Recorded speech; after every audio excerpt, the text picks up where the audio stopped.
ஜபம் செய்வோம். பலர்படும் பாட்டை ஒருவர் சுமந்தால் நிலைக்குமோ தேகம் நிமிஷத்தினேகம். அன்பின் ஆண்டவரே, கல்வாரி சிலுவையில் நீர் பேசிய 7 வார்த்தைகளை குறித்து தியானிக்க இங்கே கூடி வந்திருக்கிறோம். இந்த வேளையில் நீரே எங்கள் மத்தியில் பிரசன்னராய் மாற வேண்டிக் கொள்கிறோம் பிதாவே. கர்த்தராகிய இயேசு கிறிஸ்து கல்வாரி சிலுவையிலே நமக்காக பிக்கப்பட்டார், நொறுக்கப்பட்டார், காயப்பட்டார். முதலாவதாக மன்னிப்பதற்காக அவருடைய உதடுகள் அசைந்தது. இரண்டாவதாக ரட்சிப்பதற்காக அவருடைய உதடுகள் அசைந்தன. மூன்றாவதாக அரவணைப்பதற்காக அவருடைய உதடுகள் அசைந்தன. இந்த ஒரு சூழ்நிலையிலே அங்கே என்ன நடக்கிறது என்று பார்க்கும் பொழுது ஒரு அந்தகாரம் உண்டாகிறது. இந்த அந்தகாரம் எதை குறிக்கிறது என்று நாம் பார்த்தால் ஒரு பாவ இருளை குறிக்கிறது. இப்படிப்பட்ட ஒரு சூழ்நிலையிலே நான்காவதாக அவருடைய உதடுகள் துடிக்கின்றன. வாசியுங்கள், மத்தேயு 27:46.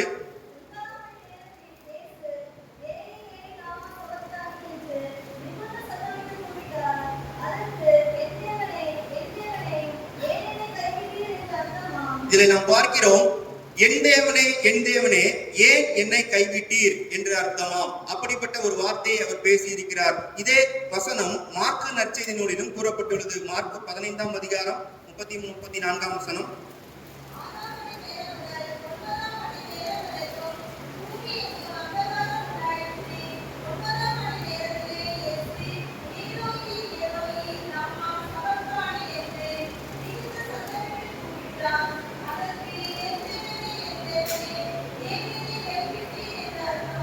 இந்த 2 நற்செய்தி நூல்களிலே நாம் பார்க்கும் பொழுது ஒரு இடத்திலே பொருள் ஒன்றுதான். என் தேவனே ஏன் என்னை கைவிட்டீர் என்றுதான் பொருள். ஆனால் சற்று வித்தியாசமாக கொடுக்கப்பட்டுள்ளது. மார்க்கு நற்செய்தி நூல் தான் நற்செய்தி நூல்களிலே எழுதப்பட்டதிலே முதலாவதாக வந்தது. ஒருவேளை அந்த வேறுபாடுகள் இதிலே இருந்திருக்கலாம். இந்த வார்த்தையை கர்த்தராகிய இயேசு கிறிஸ்து அரமேயம் எனப்பட்ட மொழியில் தான் அவர் பேசி இருக்கிறார். அது அங்கே இருந்த அனைவருக்கும் தெரிந்திருக்கக்கூடிய மொழிதான். ஒவ்வொருவரும் இதை ஒவ்வொரு விதமாக புரிந்து கொள்கிறார்கள். இந்த 4வது வார்த்தையின் புரிதல் வேறுபட்டதாக இருக்கிறது. நாம் இதிலே சில முக்கியமான வார்த்தைகளை கற்றுக்கொள்ள போகிறோம். முதலாவதாக இதிலே நாம் என்ன செய்ய வேண்டும் என்று பார்க்கும் பொழுது, ஆண்டவர் அடிக்கப்பட்டதும் அந்த பாவ இருள் சூழ்ந்ததும் நமக்காகத்தான், நாம் செய்த பாவங்களுக்காகத்தான். அந்த அந்தகாரம் உண்டான நேரத்திலே நம்முடைய பாவங்கள் பிதாவின் முகத்தை அவருக்கு மறைக்கிறது. அதனால்தான் அவர் அந்த வார்த்தையை பேசுகிறார். ஒரு பாவ இருள் அங்கே சூழப்படுகிறது. இந்த பாவ இருள் நாம் செய்த பாவமாக அங்கே காணப்படுகிறது. எந்த ஒரு பாவமும் செய்யாமல், எந்த ஒரு குற்றமும் செய்யாமல் பிலாத்துவே அறிக்கை பண்ணுகிறார். அப்படிப்பட்ட சூழ்நிலையிலும் அவர் அங்கே தொங்குவதற்கு காரணம் நம்மை ரட்சிப்பதற்காகத்தான். ஒரு அறிஞர் இவ்விதமாக கூறுகிறார், God does fail. The climax of his failure reaches the cross. கடவுள் நிச்சயமாகவே தோற்கிறார். அவருடைய தோல்வியின் உச்சகட்டம் சிலுவையிலே சென்று சேர்கிறது என்று அங்கே சொல்லப்படுகிறார். ஆனால் அது கிடையாது. இது தோல்வியின் வார்த்தை அல்ல பிரியமானவர்களே, இது ஒரு வெற்றியின் வார்த்தை. அது என்ன வெற்றி என்பதை நாம் இங்கே விரைவாக சிந்திக்க கடமைப்பட்டிருக்கிறோம். எபிரேயர் 9ஆம் அதிகாரம் 22ஆம் வசனம். எபிரேயர் 9:22.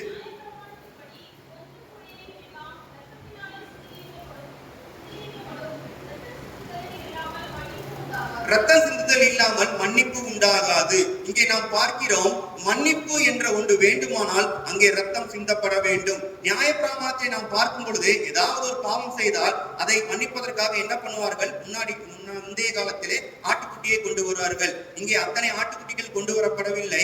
அத்தனை பேரும் நாம் செய்த பாவங்களுக்காக ஒரே ஒரு ஆட்டுக்குட்டியாக கர்த்தராகிய இயேசு கிறிஸ்து அங்கே சிலுவையிலே தொங்கி மரிக்கிறார். 3 முக்கியமான வெற்றிகளை இந்த வசனத்தில் இருந்து நாம் புரிந்து கொள்ள போகிறோம். அது என்ன வெற்றி, எப்படி பெற போகிறோம் என்பதை நாம் பார்க்கலாம். முதலாவதாக, இந்த என் தேவனே ஏன் என்னை கைவிட்டீர், இந்த வசனமானது எந்த வெற்றியை குறிக்கிறது? இது ஒரு நீதியின் வெற்றியை குறிக்கிறது. The victory of justice. அது என்ன நீதியின் வெற்றி நாம் பார்க்கும் பொழுது, நம்முடைய பாவங்கள் அங்கே சிலுவையில் அறையப்படுகின்றன. சிலுவையில் அறையப்பட்டவுடன் நம்முடைய பாவங்கள் அங்கே நிவர்த்தி ஆகின்றன. இதற்கு அப்புறம் இருப்பது என்ன என்று பார்க்கும் பொழுது நீதி மட்டுமே நிலைத்திருக்கிறது. 1 பேதுரு 2ஆம் அதிகாரம் 24ஆம் வசனம். 1 பேதுரு, நாம் பாவங்களுக்கு செத்து நீதிக்கு பிழைத்திருக்கும்படி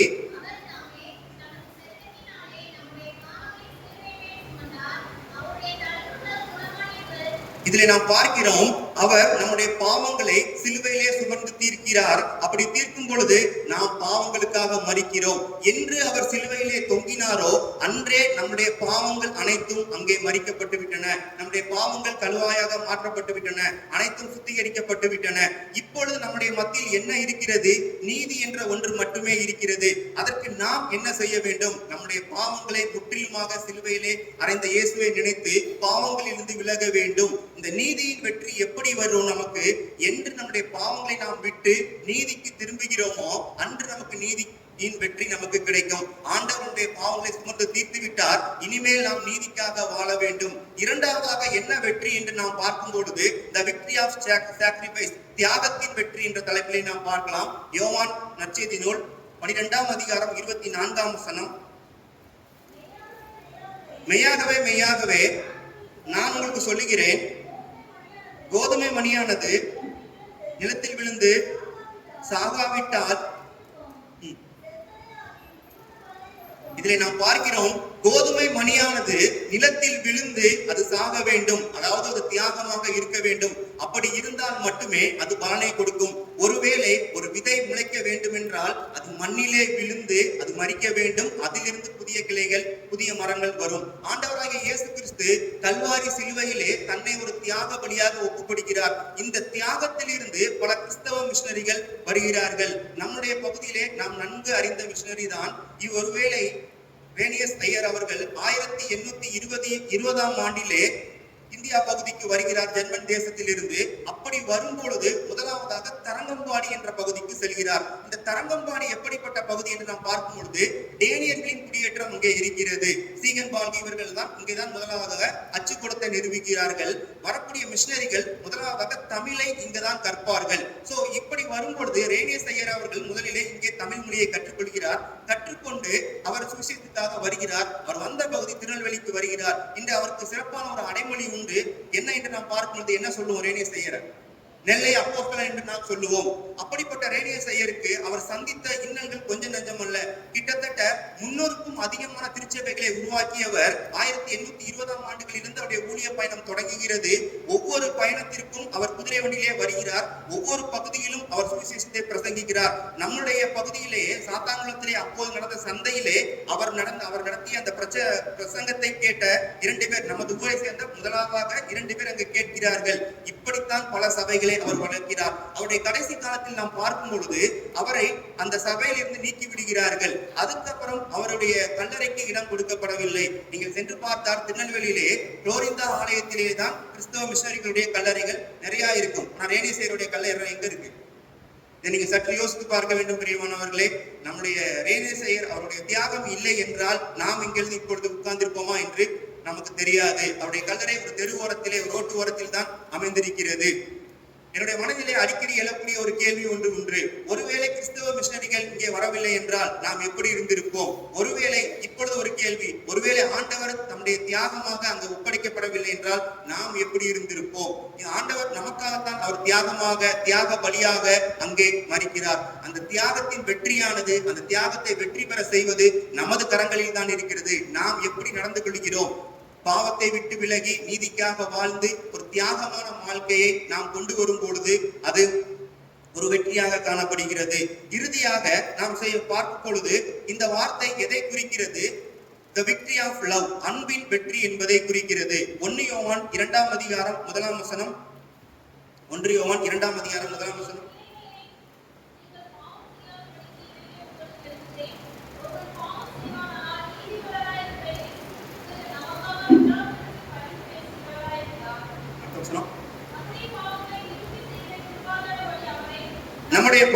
நம்முடைய பாவங்களை நிவர்த்தி செய்கிற கிருபாதார பலி அவரே. இந்த கிருபாதார பலி என்பதை என்ன என்று நாம் பொது மொழிபெயர்ப்பிலே பார்க்கும் பொழுது பாவக்கழுவா என்று கூறப்பட்டுள்ளது. அது என்ன பாவக்கழுவா என்று நாம் பார்த்தால், பாவத்திலிருந்து சுத்திகரிப்பு.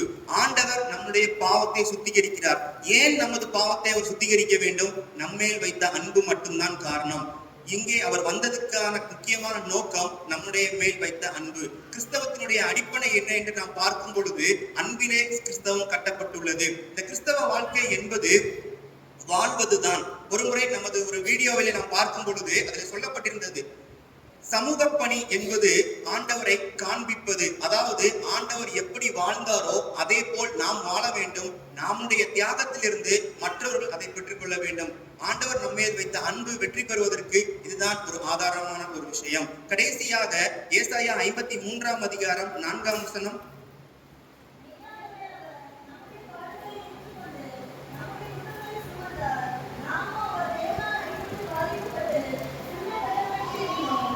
இங்கே நாம் பார்க்கிறோம், நம்முடைய அக்கிரமங்களை அவர் சுமந்தார் என்று நாம் பார்க்கிறோம். ஆனால் நாம் நினைப்பது வேறு, அவருடைய சித்தம் வேறு. அதைத்தான் நாம் புரிந்து கொள்ள வேண்டும். இந்த 4வது வார்த்தையிலே என் தேவனே ஏன் என்று அவர் கைவிட்டார் என்ற வார்த்தையிலே நாம் கற்றுக்கொள்ள வேண்டியது ஒரு நீதியின் வெற்றி அதிலே காணப்படுகிறது, ஒரு தியாகத்தின் வெற்றி காணப்படுகிறது, ஒரு அன்பின் வெற்றி காணப்படுகிறது. ஆனால் இந்த வெற்றியை கடத்தி செல்வது கிறிஸ்தவ மிஷனரிகள் செய்தார்கள். இனிமேல் அதை செய்ய வேண்டிய பொறுப்பு நம்மிடம் தான் இருக்கிறது. அதை ஆண்டவர் நமக்கு தந்தருமாறு அவரிடம் ஜெபிப்போம். தலைகளை தாழ்த்தி ஜெபிப்போம். எங்கள் அன்பின் ஆண்டவரே, இந்த வேளையிலும் நீர் பேசி இந்த 4வது வார்த்தையை நாங்கள் தியானித்தோம். இதிலே நீர் எங்களுக்காக பிதாவிடம் பரிதபித்தீர். நீர் கற்றுக் கொடுத்த தியாகம், அன்பு, இதை நாங்கள் எங்களுடைய சந்ததிக்கு கொண்டு செல்ல நீர் காத்துக்கொள்ளும், நடத்தும். இயேசு கிறிஸ்துவின் வேண்டிக் கொள்கிறோம் பிதாவே.